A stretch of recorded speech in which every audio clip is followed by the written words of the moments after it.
నీ ప్రయాణం ఒంటరిగా ఉంది. నిన్నెవరూ నీ ప్రయాణాన్ని గుర్తించట్లేదు.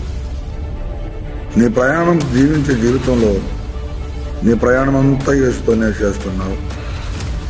నీ ప్రయాణాన్ని బట్టి నిన్ను చూసేవారు అవమానపరుస్తున్నారు.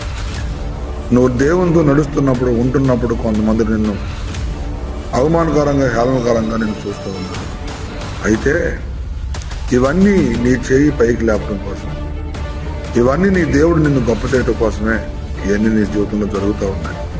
భయపడొద్దు. దేవుని కొరకు సాగిపోయిన యోసేపుని చూడండి. దేవుని సంకల్పం నడిపించబడిన దావీదుని చూడు. దేవుని సత్యమే గురనుకోనిన మొర్దెకైని చూడు. దేవుని ప్రజల క్షేమం కొరకై సూసోని కోటలకు వెళ్ళిన ఎస్తేరుని చూడు. వీరందరూ ఒంటరితోనే దేవుని యొక్క సన్నిధిలో పయనించారు. వారి ఘనమైన కార్యాలు దేవుడు జరిగించటకు వారిని వాడుకున్నాడు. దేవుడు నీకు తోడై ఉండును గాక. ఆమేన్.